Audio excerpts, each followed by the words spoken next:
é uma neoplasia, onde a gente tem uma proliferação progressiva e incontrolada de plasmócitos na medula óssea, produzindo uma quantidade elevada de imunoglobulina monoclonal.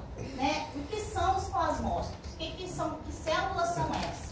Né? São as células que são originadas na medula e que produzem as imunoglobulinas que são responsáveis pelo nosso sistema de defesa, tá? Pela produção de anticorpos, né? Então, quando a gente tem uma proliferação clonal desses plasmócitos, a gente automaticamente tem uma proliferação clonal dessas de imunoglobulina, tá? A gente tem várias imunoglobulinas no nosso corpo. A gente tem as imunoglobulinas, elas são policlonais. Quando a gente tem uma produção monoclonal, é o mieloma múltiplo, tá? Isso quer dizer que tem uma produção clonal, quer dizer que é uma produção anômala, um câncer, tá? É um câncer, né? Então, é o que eu falei, você tem clones de plasmócitos produzindo a imunoglobulina monoclonal. E isso faz com que os nossos plasmócitos não consigam produzir as imunoglobulinas policlonais. E com isso, a nossa imunidade vai lá embaixo. Com isso, a medula também deixa de produzir células normais, tá? Então, é comum a gente encontrar no mieloma múltiplo anemia, leucopenia também, tá? Por conta disso. Porque a gente tem uma infiltração aonde? Na medula óssea, tá? Desses plasmócitos. Plasmócito é essa célula aqui, né? Que a gente vê. Só que é só uma produção. Gente, eu jamais quero isso aqui, tá? Ela tem uma cadeia leve, uma cadeia pesada, tá?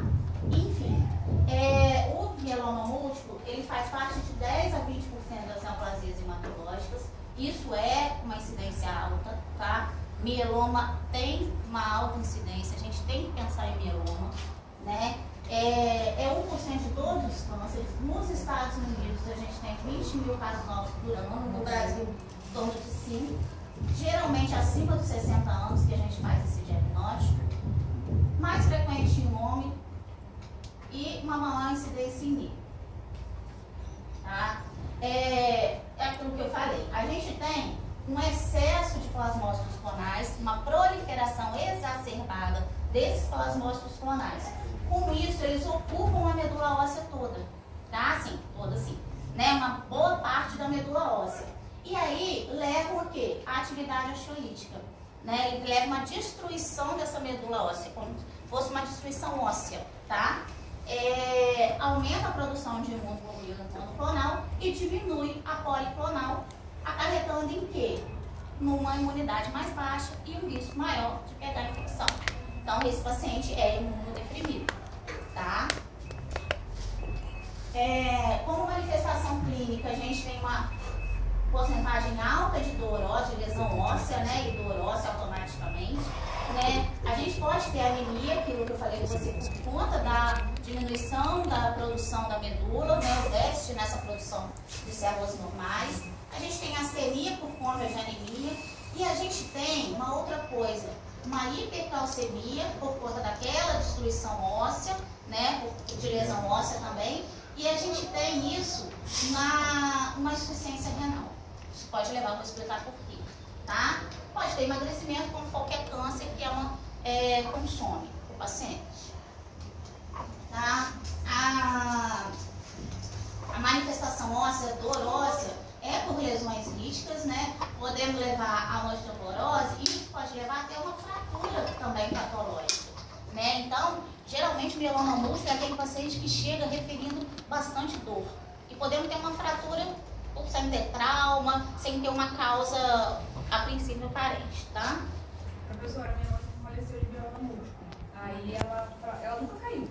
Ela fraturou a coluna em 3 lugares, por isso que ela ficou paraplégica. E assim, do nada, quando só vou respirar, a coluna o osso fica poroso, aquele osso frágil, né? Lítico mesmo, destruído, né? Corroído. Como manifestação clínica hematológica, a gente tem em relação às anemias, né? A anemia e a outra citopenia, quando a gente tem infiltração exacerbada dessa medula. Quanto mais disso a gente vai ter. Quais são essas manifestações clínicas? Fadiga, por conta da anemia, e cansaço, plaquetopenia levando a sangramento, né, hemorragia, tá? É uma anemia de doença crônica, né? Então geralmente é uma anemia normo-normo, ou de insuficiência renal, né? Porque a gente tem infiltração renal por depósitos dessas imunoglobulinas monoclonais no túbulo renal, né? Então a gente tem a insuficiência renal e por isso podendo levar a uma anemia de insuficiência renal, tá? Pode ter uma predisposição a sangramento, por quê? Porque você pode ter plaquetopenia e poder também consumir os fatores de coagulação, tá? E você pode ter a síndrome de hiperviscosidade, que é o quê? Como se fosse uma isquemia, como se fosse um trombo, vaso entupido, né? Vamos colocar assim na palavra mais esdrúxula, ou um vaso entupido, né? Por conta de proliferação celular mesmo, tá? Podendo levar a alteração visual, confusão mental, zumbido e até o coma por conta disso. Neurológica, a gente pode ter pela fratura, né? A gente pode ter uma compressão vertebral, né? Ou plasmocitoma. O que é isso? Plasmocitoma é aquele, como se fosse um aglomerado de plasmócito levando a uma massa, tá? Como se fosse um tumor de plasmócito, né? Alteração de estado mental, pela hiperviscosidade, pela hipercalcemia e também pela própria uremia por conta da insuficiência renal, né? A neuropatia periférica, às vezes compressão vertebral também é uma coisa muito frequente, né? Então, a gente às vezes, mais uma outra coisa que a gente tem também, porque alguns medicamentos podem levar também a neuropatia periférica. Então, acaba que a neuropatia periférica, a gente fica sem saber se o paciente já está tratado, tá? A gente acaba sem saber se é da quimioterapia ou se é da própria doença em si, em atividade, né? Mas o paciente não tratado, a gente sabe que também pode ter como manifestação clínica a neuropatia periférica. Como manifestação clínica metabólica, a gente tem relacionado a hipercalcemia, que pode levar a confusão mental, poliúria, polidipsia, constipação, fraqueza. Manifestação renal, a gente tem a insuficiência renal. Por quê? A nossa filtração glomerular, né, ela fica prejudicada, porque a gente tem uma quantidade monoclonal nesse tubo. E aí dificulta a filtração. É basicamente isso. Essa produção exacerbada dessa imunoglobulina monoclonal, ela fica ali no tubo, diminui a filtração renal e, consequentemente, leva a uma insuficiência renal, tá? E aí é por depósito mesmo da proteína no néfron. Como que tem manifestação imunológica por conta dessa queda de leucócito e predisposição também à infecção e por conta da imunoglobulina policlonal que está diminuída também. O diagnóstico, como que a gente faz o diagnóstico? A gente tem que detectar esse pico monoclonal, essa imunoglobulina monoclonal, a gente vai falar sobre isso, ou a detecção da proliferação desses plasmócitos, a detecção também de órgãos-alvos, que eu vou falar dos órgãos-alvos, que eu vou falar, e a gente tem que avaliar o prognóstico com alguns fatores que influenciam no prognóstico da doença, tá? E isso influencia, consequentemente, no tratamento. O diagnóstico, um dos exames mais comuns que a gente pede, na verdade não é mais comum, e mais acessível também, porque é um exame que a gente encontra em qualquer serviço. É a eletroforese de hemoglobina, de proteína, desculpa, tá vendo? Até eu confundi, viu? E aí, porque é muito comum confundir, tá? Eletroforese de proteína, ela varia as imunoglobulinas. A eletroforese de hemoglobina, ela varia as hemoglobinas e automaticamente anemias, tá? Tá bom? Hemoglobinopatias, né? Então, a eletroforese de proteína, gente, a gente geralmente apresenta um pico monoclonal de 80%, mas às vezes você pode ter uma eletroforese de proteína normal também, tá? Sem anormalidade, né? A imunofixação é um exame muito mais sensível, muito melhor do que a eletroforese de proteína, mas em compensação a gente não tem tanta acessibilidade assim, né? Tem alguns serviços que a gente não tem esse exame, né? Ele tem a proteína monoclonal no soro e na urina, né, em 97%, então é um exame bem sensível. Outro exame que a gente faz também é o mielograma e a biópsia de medula, onde a gente vai ver o quê? O plasmócito aumentado nessa medula, acima de 10% de plasmócito, tá? E aí também é outro exame que a gente pode tomar imunofenotipagem, que a gente faz. Lembrando que a gente colhe a medula, né, e manda para a imunofenotipagem. Então a imunofenotipagem vai dar para a gente esse aumento de plasmócito. Ou a gente faz a biópsia e manda para a imunistoquímica, onde a gente vai ver os clones de plasmócito, tá? Vai dar para a gente lá os clones de plasmócito. Aqui é só dizendo, a gente chama também isso de pico monoclonal, pico M, tá? Isso é um exame de eletroforese de hemoglobina. Proteína. É proteína, viu? Perdão. Olha só, eletroforese de proteína, né? A imunofixação, que é um exame que avalia mais as cadeias, né? E aqui alguns exames de imagem, onde a gente vê, olha quanta lesão lítica, né? É muita lesão lítica. Outro exame cheio de lesão lítica, de novo. Aqui, olha, é muita, né? Aqui também a gente vê aquele osso poroso, tá vendo? Parece que ele fica fraco, né? Aqui também a gente vê, assim, né, um osso todo debilitado, vértebra toda debilitada. Aqui. Hein? Também acho. É difícil essa barreira. Toda vez é isso, né? Só tomar uma água, né? Se eu tiver um rapo, vocês me falam. Depois, quando vai assistir o vídeo, fica lá. Toda semana é isso. Você não tá vindo de cor de rosa. Então a gente vê, né, tomografia, ressonância, exames que a gente avalia o osso, a gente vê essa lesão lítica, tá? Até o PET, né? Isso aqui é um PET, né? Que é a tomografia, mas isso é caro, né? A gente até comentou sobre isso no linfoma semana passada. Então o PET é caro, mas é um exame muito bom que avalia mesmo, né? A extensão dessa lesão lítica, né? Vai avaliar, tá? Aqui a gente tem o RULO, que a gente chama, que é uma hemácia, um monte de hemácia empilhada. Parece até um linfócito, mas é uma coisa típica do mieloma múltiplo, tá? É RULO, que chama, né? Então, quando você olha isso numa lâmina, no hemograma, por exemplo, você já tem que ligar o alerta que pode ser o mieloma múltiplo. Isso não faz diagnóstico de mieloma múltiplo, mas já ajuda. É te dar um... Essa aglomerada ali. É isso aqui, ó. Ah, tá. Tá bom? Tá bom? E aí, ó, aqui é o plasmócito, quantidade de plasmócito. Ela tá perguntando. Tá? É muito. Isso aqui é uma medula óssea, né? Então, gente, olha só. Ele fica tudo juntinho assim, tá vendo?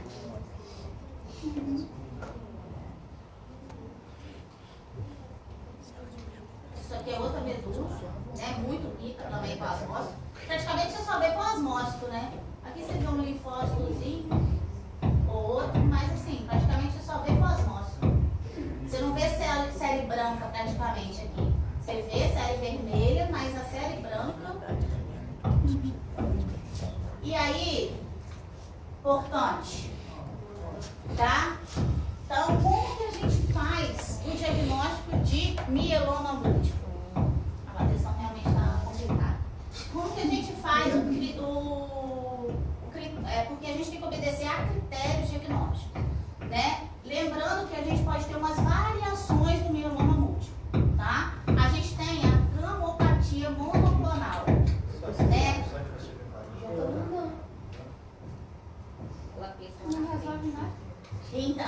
Então assim, a gamopatia monoclonal, como que a gente faz o diagnóstico? A gente tem a presença da proteína monoclonal no soro, mas ela está menor que 3 gramas, tá bom, gente?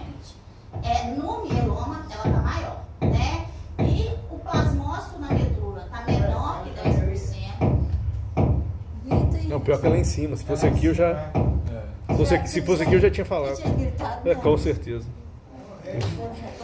Vamos lá, gente, vamos tentar voltar. Sei que tá difícil, mas vamos tentar. Ritmo sinusal, hein? Então, Mas é bater pra vamos lá, voltando. Gamopatia, a gente tem variações de mieloma, né? Na verdade, a gamopatia ela é como se ela fosse uma doença predisponente. Ela não chega a ser o mieloma. Ela pode virar um mieloma, evoluir para um mieloma. Mas ela existe e como ela é uma lesão, uma doença predisponente, a gente tem que saber como que ela funciona, tá? A gente tem uma proteína monoclonal menor que 3 gramas no soro. Na medula, a gente tem menos de 10% de plasmócito. A gente não tem doença linfoproliferativa, né? E a gente também não tem a lesão de órgão-alvo ou sintoma relacionado ao mieloma, tá? É como se fosse aquela eletroforese de proteína com um leve aumento com a presença leve dessa imunoglobulina monoclonal. Esse é o paciente da gamopatia monoclonal, tá? Porque o restante está tudo normal. O mieloma assintomático, ele já é um paciente diferente. Ele tem acima de 3 gramas de imunoglobulina, né? Monoclonal. O plasmócito também tem mais de 10% na medula, mas ele não tem lesão de órgão-alvo e ele não tem sintoma relacionado. Por isso, ele é assintomático. Agora, o mieloma clássico já é aquele paciente, a gente tem a presença da proteína monoclonal no soro, esqueci de colocar assim, acima de 3 gramas, tá? Tem plasmócito na medula acima de 10%, ou também a gente tem a presença daquele plasmocitoma, né? E a gente tem lesão de órgão-alvo e tem sintoma relacionado, tá bom? O mieloma não secretor já é aquele que não tem a presença da proteína monoclonal no soro, né? Ou na urina, mas ele tem plasmócito acima de 10 ou plasmocitoma e ele tem lesão de órgão-alvo ou sintoma relacionado ao mieloma, tá? E a gente tem plasmocitoma solitário. O que é isso? É onde a gente não tem a proteína monoclonal, a gente tem uma área única de destruição desse plasmócito, não é aquele corpo praticamente cheio de lesão, né? E a gente tem plasmócito menor que 10% na medula, né? Seu inventário ósseo é normal, tá? E você não tem lesão de órgão-alvo ou sintoma relacionado ao mieloma. Então, o que ele tem? Ele tem apenas uma lesão única de proliferação do plasmócito, tá? Mas ele não tem proteína monoclonal, não tem plasmócito acima de 10% e não tem lesão de órgão-alvo. Quais são as lesões do órgão-alvo? É o PrEP, que a gente chama hipercalcemia, insuficiência renal, anemia e lesão lítica, tá? Então, o cálcio acima de 11, oi? O cálcio, lesão Cálcio e hipercalcemia. Renal, que você tem lesão renal. Anemia, né? E lesão lítica, osso, tá? Tá bom?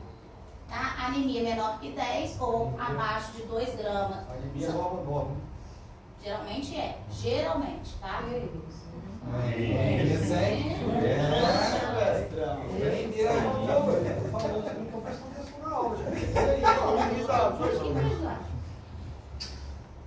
isso aí, gente. Então, e aqui, eu só joguei isso aqui porque o que acontece? Desculpa. Eu só coloquei isso aqui pra gente lembrar que isso aqui, que a gamopatia monoclonal, ela não é um mieloma, mas ela pode evoluir para, né? E geralmente, a gente, em um ano que a gente, a apresentação da gamopatia, você pode evoluir para mieloma, tá? Então, a gamopatia, ela tem que ser acompanhada. O paciente com gamopatia, ele tem que ser acompanhado, tá? Sabendo por conta do risco do mieloma, né?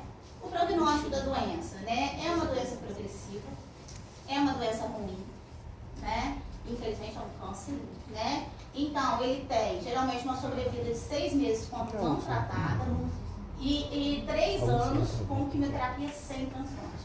Hoje em dia, é uma doença ruim, né? Hoje em dia, praticamente os pacientes que conseguem ir para o transplante, melhor, tá? Então, 25% dos pacientes que não fazem o transplante sobrevivem mais de 5 anos. Menos de 5% vivem acima de 10 anos.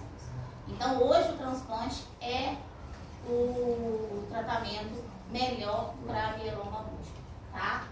Como fator prognóstico, a gente tem algumas translocações, né? Não quero aqui ficar entrando em detalhes, mas só para vocês lembrarem que a mesma coisa da leucemia, a mesma coisa do linfoma, a gente tem algumas translocações de mau prognóstico, né? Alguma alteração cromossomal que pode levar a um prognóstico pior, tá? E como que a gente faz o tratamento? Depende muito da idade do paciente, porque a gente sabe que transplante, né, acima de 70 anos a gente não faz transplante no paciente. Então, hoje em dia eles estão até diminuindo mais para 60, estão conseguindo colocar ali o limite de 60 também, mas vamos colocar os 70. Né? Abaixo de 70 anos, são pacientes candidatos a transplante e eles é o transplante autólogo, tá? O que é esse transplante? É o transplante de você para você mesmo, tá? E os pacientes acima de 70 anos, infelizmente, não são candidatos a transplante, é só quimioterapia. Né? Aqui a gente tem, como os pacientes candidatos a transplante, geralmente a gente faz esse esquema de quimioterapia, tá? Que é com Dexa, talidomida associado, vincristina, umas outras quimioterapias que a gente tem. Não vou ficar entrando em detalhes aqui, né? Mas né, a gente tem que falar de algumas medicações. E aí o que acontece? A gente começa uma indução, você coleta a célula tronco, né? E aí depois você faz uma consolidação e aí sim o paciente vai para o transplante autólogo, tá? Alguns pacientes vão até para o segundo transplante. Pode ir para o segundo transplante, né? Geralmente a gente faz isso. E os pacientes não candidatos, a gente já usa um outro esquema de quimioterapia, né? Com melfalano, com prednisona, talidomida também, né? E aí a gente avalia, depois do transplante, a gente vai fazer uma manutenção com talidomida, com corticoide. Isso depende muito do prognóstico do paciente. E o paciente que não é candidato, a gente também avalia isso. É muito doido. Né? Só para dizer como funciona, né, gente? A gente tem aqui, ela é uma doença detectável, tá? A gente começa uma indução com uma corticoide, que é uma coisa bem leve, uma talidomida, e aí a gente coleta a célula tronco. Aqui a gente já faz aquela quimioterapia aplasiante mesmo, tá? Aquela quimioterapia que deixa o paciente bem aplasiado. Lembrando, vocês sabem o que é uma aplasia. Aplasia é a não produção praticamente de célula pela medula, né? A queda na produção. Hoje a gente vai ter um trabalho apresentado sobre isso, mas a gente já falou, né? Então é aquela medula praticamente sem célula, tá? Então aí o que a gente faz? A gente coleta isso, desse tempo que o paciente está fazendo essa quimioterapia, a gente faz a criopreservação. O que quer dizer? Separa a célula tronco do paciente das outras células e deixa ela ali congelar, né? E aí sim que o paciente aplasiou, a gente faz o quê? A gente infunde a célula tronco no paciente e aí sim espera a recuperação medular para ver se pegou ou não o transplante, tá? Por isso que às vezes ele pode ter que fazer um segundo transplante, porque a pega pode não acontecer, tá? Lembrando que isso é de você para você mesmo.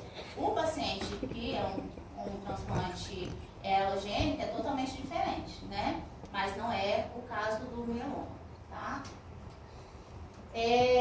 O tratamento, né? Com quimioterapias, a gente usa a talidomida, porque ela é antiogênica, ela age nessa microvascularização exacerbada que existe no mieloma, né? A gente tem o bortezomib, que vai induzir a apoptose de célula neoplásica. A gente tem o bifosfonato, que ajuda na hipercalcemia, né? E a gente tem os tratamentos das complicações, que são hipercalcemia, insuficiência renal, infecções, tratamentos de suporte, que a gente acaba dizendo, né? Então aqui são algumas drogas que a gente usa no tratamento, né? E lembrando que o principal é o transplante, tá? Né? 35% desses pacientes tem já no diagnóstico uma insuficiência renal, mas 50% evolui com insuficiência renal. É muito Muita coisa, né? E aqui a gente fala, lembrando só aquilo que a gente falou, né? A gente tem o depósito da cadeia no lúmen, né? A gente tem a hipercalcemia que afeta também o rim, né? A gente tem a proteína, né, tecidual também, o depósito.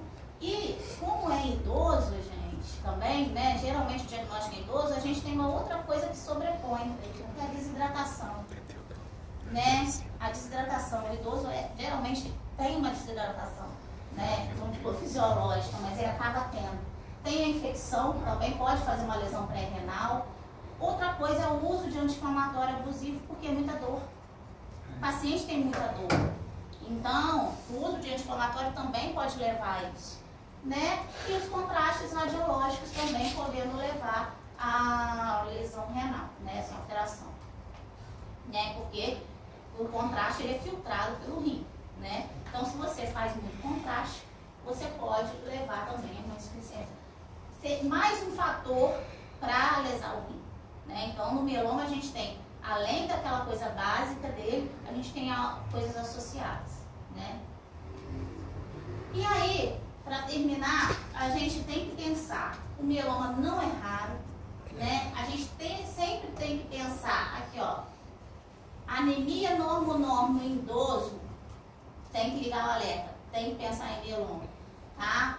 Insuficiência renal crônica, a gente tem que excluir do diagnóstico, né? A fratura, quando é desproporcional ao trauma, igual você falou da sua mãe, né? Então, assim, é aquela fratura, poxa, também é aquele paciente ou que não caiu, ou aquele paciente que teve uma, sabe, bateu aqui e já fraturou, uma fratura extensa.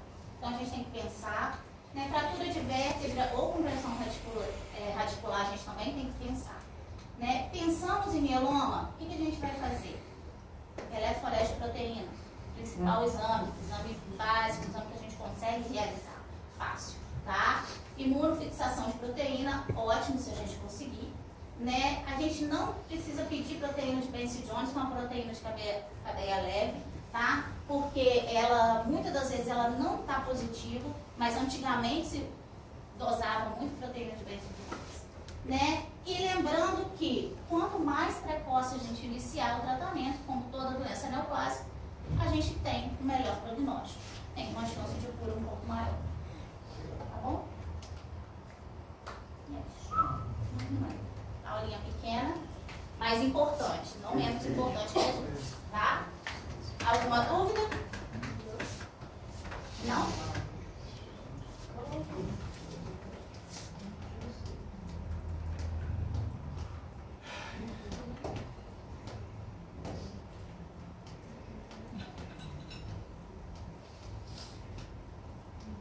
Querem dar uns 10 minutinhos para apresentar?